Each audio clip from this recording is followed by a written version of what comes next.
Dear friends, आज politics को समझते हैं कि पॉलिटिक्स क्या है। आज से जो हम सीरीज स्टार्ट कर रहे हैं उसमें पॉलिटिकल अफेयर्स यानी राजनीतिक जानकारी आपको देंगे।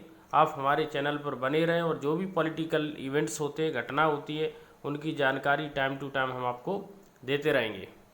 और इसी के सिक्वेंस में अभी जो आपको जो मुद्दा सबसे ज़्यादा हॉट लग रहा होगा वो है दिल्ली के चीफ मिनिस्टर अरविंद केजरीवाल को अरेस्ट कर लिया गया भाई ईडी के द्वारा। इसके संबंध में प्रशांत भूषण जो कि सुप्रीम कोर्ट में एडवोकेट है, उनका एक स्टेटमेंट आया। उन्होंने इसे एक्सटॉर्शन कहा है। समझते इस चीज़ को, तो ये पूरा स्टेटमेंट है प्रशांत सर का। It is astounding that ED arrested the chief minister, यानी ये टॉर्चर कर रहे हैं। कुल मिला के लोकसभा चुनाव के मद्देनज़र केंद्र सरकार एक डिक्टेटरशिप का काम कर रही है और जितनी भी विपक्ष की पार्टियां, विपक्ष के नेता हैं, उन्हें एक एक करके जेल भेजने का काम कर रहे हैं।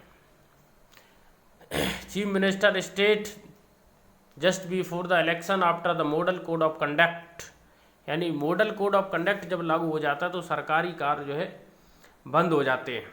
अब इसमें कई लोग ये भी कह सकते हैं ये कार्रवाई पहले से ही चल रही थी, तो आप इसमें देखोगे कि प्रॉपर कोई डॉक्यूमेंट्री नहीं है, कोई प्रॉपर एविडेंस नहीं है, और बिना एविडेंस के, बिना प्रॉपर प्रूफ के, करप्शन के बेस पर, जो कि करप्शन में अभी प्रूफ नहीं होगा, प्रूफ होने के बाद आप किसी को जेल दे सकते हो, उसके पहले ही भेज दिया गया, यानी मनमाने तरीके से कार्रवाई की जा रही है। लोकतंत्र का मतलब क्या होता है? विल ऑफ पीपल, लोगों की आवाज़। और लोगों की आवाज़ का मतलब क्या है कि संसद में लोगों की आवाज़ उठनी चाहिए, और लोगों की आवाज़ बनता है विपक्ष। सरकार भी लोगों की आवाज़ के रूप में काम करती है, लेकिन सरकार के पास शक्ति होती है, और सरकार जिसके पास शक्ति होती है वो दुरुपयोग कर सकता है। इसलिए सरकार अपनी शक्ति का दुरुपयोग ना करे, इसलिए विपक्ष बैठाया जाता है। और विपक्ष ही नहीं रहेगा तो विपक्ष विहीन हम पॉलिटिक्स को, या विपक्ष विहीन चुनाव को, या विपक्ष विहीन संसद को हम लोकतंत्र तो नहीं कह सकते हैं। डॉक्यूमेंट एविडेंस के बिना ही करप्शन के आधार पर रख लिया गया है। The statement of the some approver who was the officer of the company, यानी वो भी IRS अधिकारी रहे तो उन्हें भी नियम वगैरह पता होंगे ही।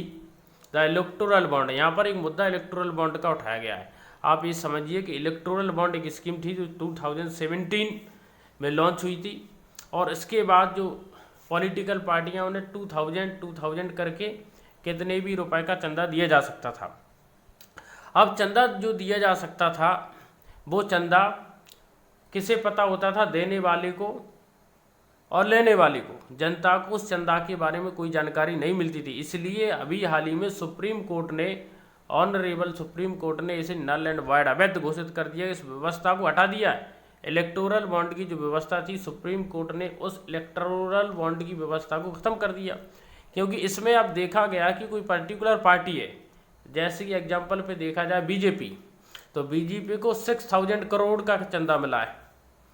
और बहुत सारी जो कंपनियां हैं, आप देखोगे कि जिन कंपनियों ने इलेक्टोरल बॉन्ड ज़्यादा दिए उन्हें टेंडर भी बीजेपी पार्टी ने या गवर्नमेंट, सेंट्रल गवर्नमेंट ने दिए, और साथ ही उन पर होने वाली ईडी की कार्रवाई भी रुक गई है। तो आप देखेंगे कि जो कार्रवाई की जा रही है वो टोटल डिक्टेटरशिप की कार्रवाई है, राजनीतिक कार्रवाई है। तो हमें ये समझना होगा कि लोकतंत्र में विपक्ष और की आवाज़ होना चाहिए और निष्पक्ष कार्रवाई की जानी चाहिए। बेशक सारे नेता जेल में चले जाएं, लेकिन वो कार्य जो होना चाहिए वो निष्पक्ष के रूप में होना चाहिए। यहाँ आप एडवोकेट प्रशांत सर का एक वीडियो देख सकते हैं। Enforcement Directorate has arrested the Chief Minister of a state just before the elections, after the Model Code of Conduct has kicked into place, and in a case where they do not have any documentary evidence to show that he was involved in corruption, where they are relying on the statement of some approver